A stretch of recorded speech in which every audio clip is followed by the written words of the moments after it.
No. Bueno, ahí está el presidente confirmando un poco el rumor de los últimos días. Veremos, obviamente, seguramente, si esto se da, veremos el monto. Descomprime un poco, la pregunta es cuánto descomprime, porque evidentemente tenés que después, te tiene que venir en octubre, ¿no? No sea cosa que tenés un préstamo con el Tesoro americano y después en octubre no te va tan bien y la cosa no se estabiliza, ¿no? Veremos, pero por lo pronto tener el auxilio del Tesoro americano te va a dar un poquito de aire. Juli. Recordemos que la semana que viene viaja Javier Milei a Estados Unidos para la Asamblea General de la ONU y ahí tiene previsto también verse con Scott Bessent, así que no sé si esto sucederá antes o allí. Claro, pero ahí tenés un punto de encuentro posible, ¿no? Exacto. En un contexto que excede la cuestión bilateral, pues la Asamblea de la ONU, pero se van a ver en una cena también, eso está confirmado, habrá que ver si tienen un encuentro a solas más allá de esa mesa que ya se sabe que van a compartir. Querido Iván Carreiro, ¿cómo va todo? Todos, Gracias por venir. Hay que estar preocupados, hay que seguir atentamente los acontecimientos. ¿Qué cambió respecto de ese sendero triunfal dominante a este, por ejemplo, que lleva a hoy vender 678 millones de dólares en reservas para frenar el avance del tipo de cambio? Sí, bueno, lo que cambió es que se está plebiscitando el modelo económico en los comicios. Creo que eso es un dato obviamente muy relevante. Creo que escuchaba por acá recién, o creo que era Francisco ahí en el móvil, que decía, bueno, la propuesta del gobierno es una política promercado, de austeridad fiscal, y siempre fue un poco esa, digamos, desde el minuto uno, ¿no? Y cuando vos en un país como Argentina, que tiene un problema de gran déficit fiscal, altos niveles de inflación, altas tasas de riesgo país, dificultades para pagar la deuda, todo eso ya viene desde antes, ya lo conocemos, ¿no? Presentás un plan que en gran medida es un plan ortodoxo que busca desregular, equilibrar las cuentas públicas, pagar la deuda, bajar la inflación. El mercado, los agentes económicos dicen, bueno, eso va a algo razonable. Pero siempre también desde el minuto uno, ese programa se enfrentaba con el problema de la minoría en el Congreso, ¿sí? Muy grande minoría, ¿sí? Por un partido nuevo, armado como se pudo, qué sé yo. El año pasado el gobierno supo gestionar esa minoría con acuerdos que le permitieron ganar votaciones en el Congreso importantes. Claro. Mal que mal fue bien. Mal que mal fue bien, logró algunos logros, ¿no? Pero bueno, después también el apoyo político se va perdiendo en la medida que las cosas se desgastan, en la medida que ya no estás en la cresta de la ola, porque bueno, sí, sacaste el 56, pero sacaste hace un tiempo. Bueno, en fin, entonces creo que la cuestión política impacta. Este año hay elecciones y este año hubo proyectos del legislativo que son leídos como que van en contra del equilibrio fiscal. El gobierno dice, no importa porque yo veto, y finalmente tampoco ni siquiera salen los vetos. Entonces tenés la cuestión de los vetos y tenés la cuestión del resultado electoral en la provincia de Buenos Aires. O sea, este año el riesgo país y las acciones y los bonos no venían bien. Ahora, el nivel de deterioro posterior al 5 de septiembre es asombroso. O sea, el riesgo país trepó más del 30%.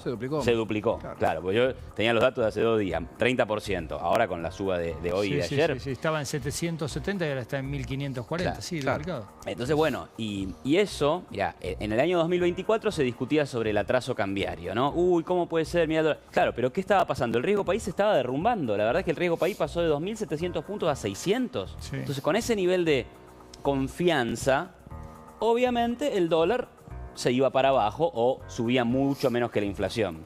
Bueno, es fácil, ¿no? Si cuando baja el riesgo país, baja el dólar, si el riesgo país sube fuerte, al dólar no le queda otra, ¿sí? Entonces ahora, ¿en qué estamos? En que el Banco Central está ahí con el techo de la banda y no... Has hablado mucho del contexto político. Desde el punto de vista económico, pienso en salida del EFI, por ejemplo, como un hito, la decisión de no comprar reservas en un momento donde podías hacerlo y tenías un margen importante para hacerlo. ¿Cómo analizás el recorrido? Sobre la salida de las LEFI creo que hay algo anterior. Porque el día de la salida de las LEFI quedan en la calle, creo que 10 billones de pesos. Que después se absorben.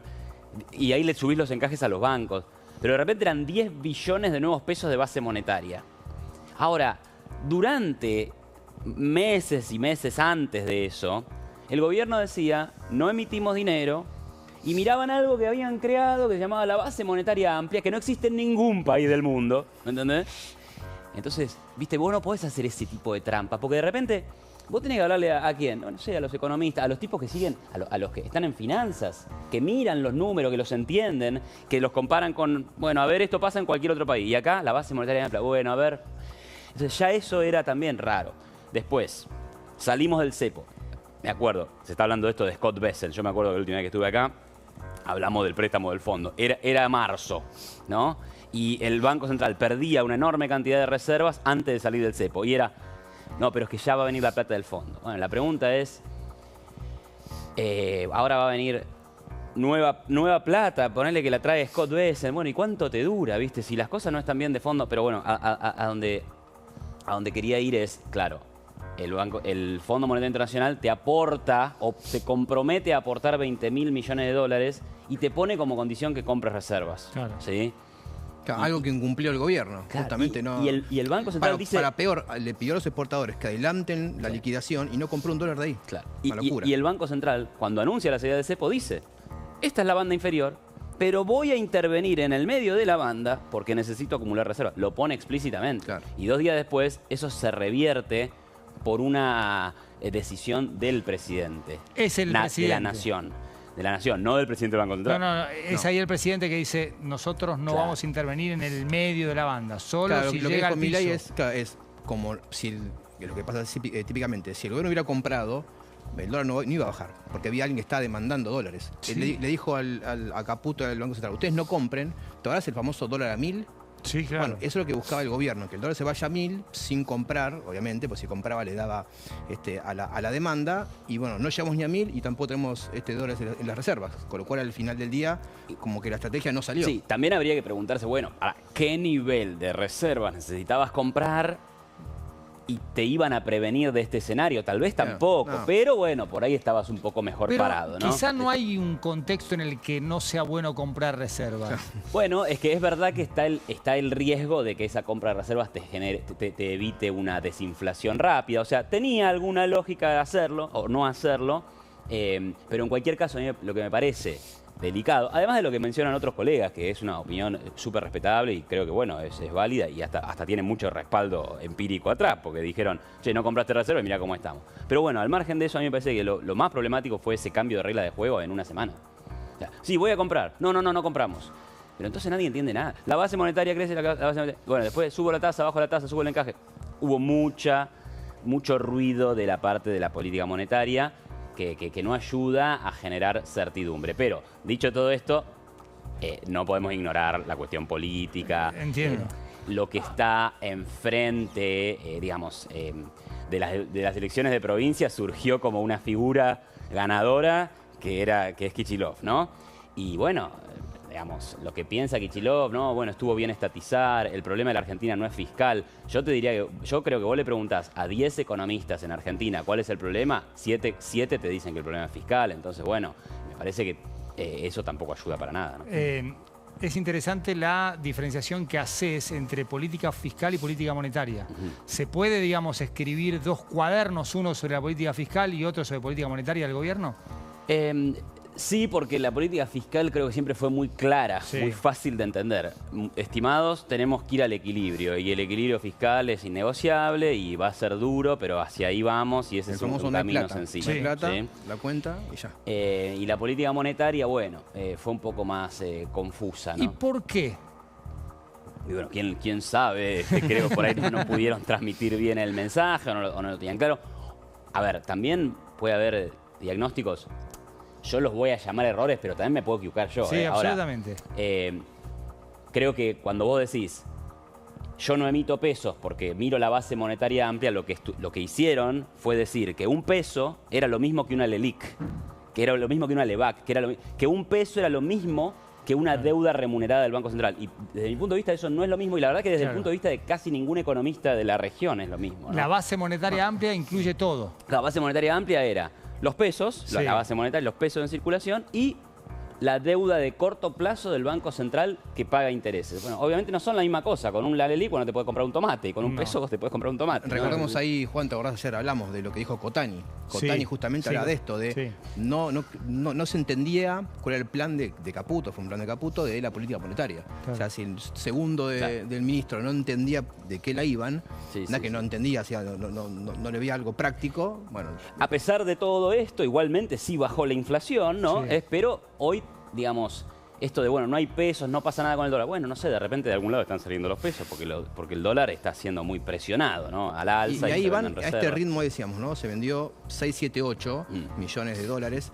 Tenemos el anuncio acá del presidente con respecto a que están negociando con Estados Unidos. Supongamos que no sale eso antes de octubre. ¿A este ritmo se llega? Bueno, ahí es esto, ¿no? Digamos, en términos de reservas netas, el Banco Central debe tener alrededor de 5.000 millones de dólares. Lo que pasa es que recibió, vamos a poner los números redondos, 15.000 millones de dólares entre lo que le dio el Fondo Monetario y lo que le dio el BID u otros organismos, ¿no? Entonces, como que esos dólares los tiene líquidos, pero hay parte de esos dólares que los debe. Entonces, ¿a dónde podemos llegar a ir si esta política se mantiene? Porque hay que mantener la banda, porque la decisión del Banco Central es esa, supongamos que eso es así y eso lo van a mantener. Bueno, podés llegar, si se venden 600 millones por día, creo que te va a dar algo así como 20 15.000, 16.000, claro. Sí, bueno, tenés 20, tampoco tenés 27, claro. Creo que son 27, ¿no? Hasta las elecciones 26. Bueno, pero digamos que más o menos llegás. Lo que pasa es que vas a llegar con un nivel de reservas netas exactamente igual al que ya decíamos todos que era muy frágil y muy endeble y muy feo a principios del mandato, ¿no? Sí, por ahora el gobierno tiene una cosa a favor, por lo que nos está moviendo, que son los depósitos en dólares. Eso, en una parte del depósito es parte de la reserva del Banco Central. Si no se mueve, no te bajan las reservas. O sea, por ahora eso no se mueve, no hay un traslado de esta crisis al tema de depósitos. Y eso es importante. Querido Iván, muchísimas gracias. Un placer que hayas venido invitación. aquí al noticiero. Vamos a ir a Córdoba. Está Andrés Ferreira en esta previa del lanzamiento de la campaña de La Libertad Avanza con el presidente Milei allí. Habrá seguramente alguna presentación del presidente después de haber dado títulos en la Bolsa de Comercio, en esa entrevista con La Voz de Córdoba y también, por supuesto, con los fragmentos que habíamos presentado al principio del programa. Hola Andy, buenas tardes. ¿Cómo va todo? ¿Qué está pasando allí y ahora? ¿Cómo estás, Juan Pablo? Buenas tardes para vos, para el equipo y para la gente.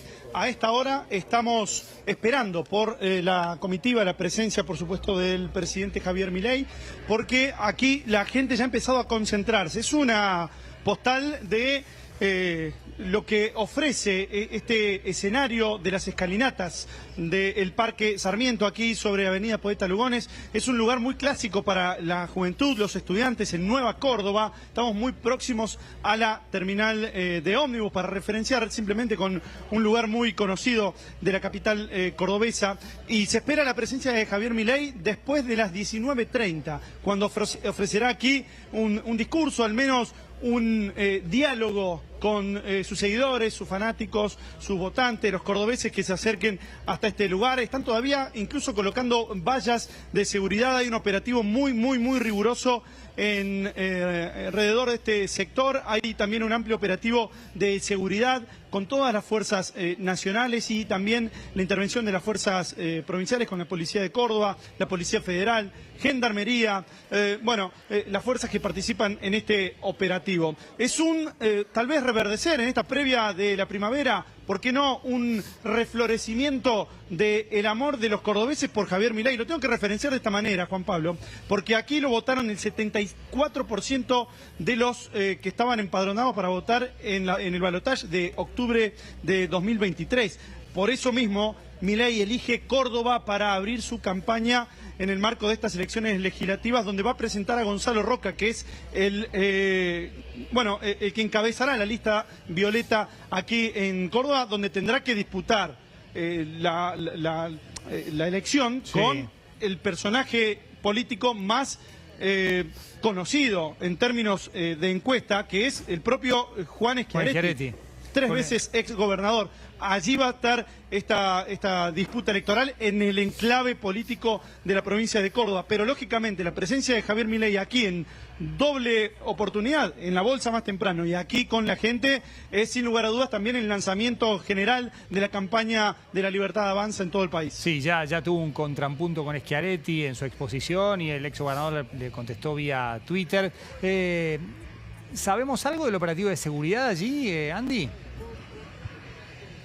Bueno, te voy a mostrar, además de lo que te conté, que están las fuerzas policiales, bomberos y demás, el detallecito de los francotiradores. Mira, vamos a girar despacito la cámara, disculpen si hay algún tipo de desprolijidad, pero allí van a ver en esa rueda que propiamente el ojo de Córdoba sería, el Córdoba Eye. Claro, es que no digo mentiras, estoy diciendo la pura verdad. Esta rueda la fabricó el propio Eiffel, el que realizó la Torre Eiffel en París. Bueno, es el legado que ha tenido Córdoba. Y en ese lugar están apostados justamente los francotiradores que están desde hace ya algunas horas ubicados en ese lugar. Le voy a pedir al camarógrafo, si me escucha, primero disculpas y felicitaciones por el laburo, porque recién el zoom fue espectacular, porque lo vimos justo al francotirador, al sniper, moviéndose, acomodándose. Ahí está, miren. Perfecto. Y sencillamente es espectacular, o sea... de películas. No, es SWAT en los 80, o sea, cualquier serie de los últimos 50 años tiene esta toma. Y esto es real, pulgar arriba, además la gorra para atrás. Bueno, ¿sabemos algo más sobre estos francotiradores, Andy? Bueno, que están ubicados en diferentes puntos de esta parte de Nueva Córdoba. Es una zona de edificios. Es una zona de un edificio uno al lado del otro, en donde podemos observar, recién habíamos visto uno por aquí, habíamos ubicado otro francotirador ubicado, pero ahora se escondió. Bueno, es casi... encontrar una aguja en un pajar. No, pero la encontramos ya, Andy, ya está, la encontramos, la mostramos. Sí, ya encontramos dos allí, pero había uno más aquí ubicadito, lo teníamos listo para mostrar y de repente se escondió el muchacho que estaba con un casco celeste. Y bueno, se nos fue. Pero ustedes vean, hay gente incluso con banderas aquí esperando la presencia de Javier Milei, con las banderas amarillas que se hicieron muy, muy populares en 2023. Después, bueno, de repente el violeta empezó a tomar mucho más énfasis y estas banderas con el león inscrito allí pasó a un segundo plano. Pero la gente la conserva y sale al balcón a esperarlo a Milei de esta forma. Andy, muchísimas gracias por este informe. ¿Qué cosa nos llamás? Dale, cuando esté Milei, cuando ustedes quieran. Obviamente. Y para seguir con el informe de Los Ángeles Lakers, ya hemos tenido la parte amarilla, las banderas, la parte violeta, con esta referencia que hizo el presidente en Córdoba. De nuevo, esto de vamos a pintar el país de violeta. Probablemente tengamos una pequeña pausa como consecuencia de la volatilidad que está creando el Partido del Estado. Pero no tengan duda que si el 26 de octubre pintamos a la Argentina de violeta, vamos a iniciar el camino a la tierra prometida y Argentina va a ser grande nuevamente. Bueno, esto decía el presidente Milei.